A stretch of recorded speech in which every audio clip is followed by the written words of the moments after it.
Welcome to the Deep Dive, the show where we dig into stacks of sources to pull out the key insights, basically giving you a shortcut to getting informed. Yeah, excited for this one. Today, we're plunging into, well, a really wild set of excerpts from a local habitation, our mission, to kind of unpack the whole situation around ALH Computing, its magical residence, and this series of really impossible deaths.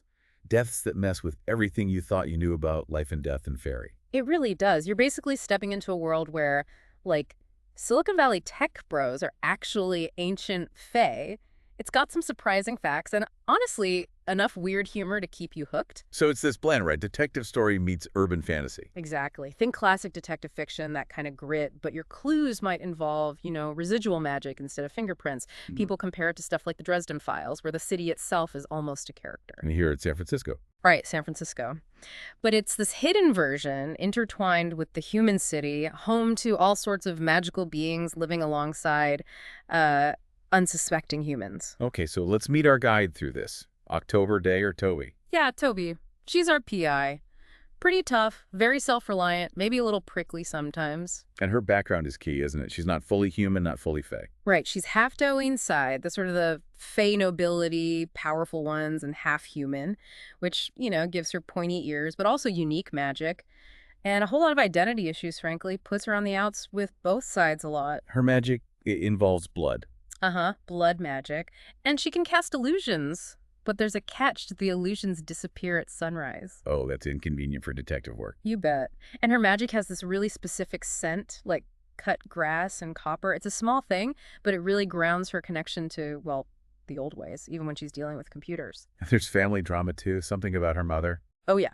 Her mother is described as clinically insane, but also a massively powerful blood worker. So Toby's got that whole legacy hanging over her, influencing her own magic and choices. Makes her really complex. It's not just the Daehoon side running around, though. You mentioned a whole bunch of different fae. Oh, absolutely. It's a huge cast. You've got your, more familiar Kelpies and Pixies, sure. But then there are Kobley now, sort of like Welsh mind spirits, good with machines here. Kitsune, the Japanese fox spirits, dryads, tree spirits, the list goes on. And the sources even give, pronunciations. Yeah, they get specific, which is helpful, and you learn little quirks like Hovs. Apparently they can drink anyone under the table but are obsessively clean. Yeah. Or the Kate said, the cat fae, their king, Tybalt, literally considers every single cat, even your tabby sleeping on the sofa, as one of his subjects. That's quite a kingdom. It shows how their magic and society work on this slightly skewed logic compared to ours. It's fascinating. And then there's this Louis Dague character. Yeah. She sounds intense. Intense is putting it mildly. She's a Luidaig, an ancient, super powerful sea hag called Firstborn, older than civilization. Terrifying. Right. But weirdly, also kind of lonely. And she has this odd, almost protective relationship with Toby. It's like she's seen it all, but she still appreciates someone just, listening. A very human thing for someone so ancient. So within all this magical diversity, there's still structure, politics. Definitely. Fae society is pretty hierarchical. You've got dukes, countesses, the whole noble setup. And they're bound by these ancient laws supposedly laid down by Oberon himself. And we meet some of these nobles. We do. There's Sylvester. He's the Duke of Shadowed Hills. Daoine Sid, red hair, gold eyes, powerful dude. His wife, Luna, is diurnal, so she's, active during the day, which is unusual. Okay. And then there's Duchess Riordan of Dreamer's Glass. She's known for being paranoid, which, among the Fae, is saying something. That seems like it could cause problems. Oh, it does. These political tensions are simmering right under the surface. And that brings us right to the start of the mystery, actually. It involves Countess January Torquil, who we later find out is January O'Leary. She runs this new county, Tamed Lightning. Okay. And the whole political scene is just tense. Like one wrong move and you could have a war between these duchies. All right, so let's get to ALH Computing, the heart of this deep dive. Silicon Valley meets fairy. Exactly. It's a tech company in Fremont, California. But here's the really wild part.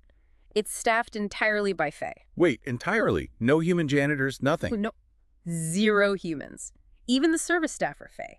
The whole place is surrounded by these private woods, too, kind of hiding it in plain sight. And what do they actually do there? They specialize in Summerlin's compatible tech. Think Computers, wiring systems that work deep in Fairy where normal tech fails. Like special MP3 players. Yeah, MP3 players that work no matter how deep you go, and custom phones. You even need to dial a 9 first to call outside their Fae network. So it's not just magic or tech, it's this fusion, almost like survival. That's a great way to put it. It feels like these ancient beings are desperately trying to adapt, using human tools to maintain their own world. Yeah. It really flips the script on that old fantasy trope of magic versus technology. Here, they need each other. And the building itself is weird too, right? Something about a no. Uh-huh. Part of the headquarters is in a no. Knowe. It's like a pocket dimension carved out between worlds. Doesn't follow normal rules of space. Oh, yeah. It's suggestible. The landscape inside, even the time of day, can apparently shift based on who's looking or what they're doing there. Imagine your office changing scenery based on the quarterly report stress levels. Maybe not. Inside, it's described as this maze of cubicles, but with these catwalks going way, way up, higher than seems possible. Hints at that non-Euclidean weird space thing. Okay, this is already pretty strange, but then there's April. April, yeah. She takes the cake. She's a dryad, a tree spirit. And she is the company's inter-office paging system. She literally lives inside the servers, the network itself. She lives in this server, like data. Pretty much. She disappears if the power goes out. They can actually reboot her. Whoa. And because of this, she has a totally skewed understanding of death. Her existence is like a computer, so permanent death doesn't really compute for her. Imagine trying to explain mortality to your Wi-Fi router. That's a whole other level of office weirdness. It's an incredible concept, right? And it ties directly into the mystery. Duke Sylvester calls Toby because his niece, Countess January, the one running ALH. Right, from Thames Lightning. Yeah, she's gone silent, stopped all communication. So Toby goes to investigate. And she finds Deaths. Multiple mysterious deaths. Starting with Barbara, who's a Kate Side, one of the catfolk. Okay, but Fae die, right? What's so mysterious? Well, several things. First, the body's Barbara's. Then others, like Yui the Kitsune, Colin the Selkie, this guy Peter. Their bodies aren't decaying at all, which is weird even for Fae. And second, the night haunts haven't shown up. These are like the traditional Fae undertakers. They normally take the bodies and leave behind these illusionary mannequins. But here, nothing. They're just gone. No decay, no undertakers. That is strange. But it gets worse. Toby uses her blood magic, remember? She can usually read the memories left in blood, but the blood from these victims, it's described as empty. Empty? And no memories, nothing for her magic to latch onto. It's just blank. A total void. It suggests something happened to them that's completely outside the known rules of Fae life and death. Okay, so that's the core mystery. How does Toby tackle this? She starts digging, obviously, checking offices, files. She uses her magic to track things, like this ghost blood trail only she can see thanks to her mother's lineage. Right. But standard investigation hits a wall because of the fundamental weirdness of it all. So she has to consult the Luadag. The ancient sea hag. I bet that was a fun conversation. Probably not fun, no. Terrifying, more like. But the Luadag, despite being scary, gives her very specific instructions for a ritual. What kind of ritual? To summon the night haunts directly. Involves sea salt, candles, raven feathers, mandrake root, and a blood sacrifice from Toby herself. There's always a cost with this kind of magic. A steep cost, sounds like. Does it work? Do the night haunts show up? It does. They appear. And they basically confirm Toby's fears, they say. They claim every death and every drop of blood. It's their whole purpose. Yes, then these ones. Exactly. They confirm the blood was empty. Their words were something like, there was nothing for us here. Which is chilling. It implies these Faes weren't just killed, they were obliterated, erased. Wow. Okay, so where does the investigation go from there? Suspects. Well, Toby starts untangling the office dynamics, finding connections, like Elliot and Yui were actually engaged. There's also this guy, Alex, whose magic, his glamour, really affects Toby strongly, throws her off balance. Then she gets a break, or thinks she does. She finds proof that Barbara, the first victim, she was spying. Right. For who? For Duchess Riordan, the paranoid one from Dreamer's Glass. Barbara was taking bribes, messing with ALH's finances to help Riordan's duchy. So a political motive. Case closed. Well, it seems like it, right? Classic corporate espionage, face style. But it doesn't explain the other deaths. Why kill Yui, Colin, Peter, and then things get even messier. How so? Toby's assistant, Quentin, he gets shot. So now it's personal and clearly more complicated than just some spine gone wrong. Okay, so who is the real killer? It turns out to be Gordon, Gordan, the company's hardware expert, a Koblinow. The mind-spirit guy. Why? Well, Gordon's a changeling, mixed heritage, and carries a lot of resentment about it. But Yeah. more than that, she has this deep-seated, kind of twisted desire to save Fairy. Save Fairy by killing people. She sees Fairy fading, dying out in the mortal world. Her solution, technology. She wants to copy Fae consciousness into machines.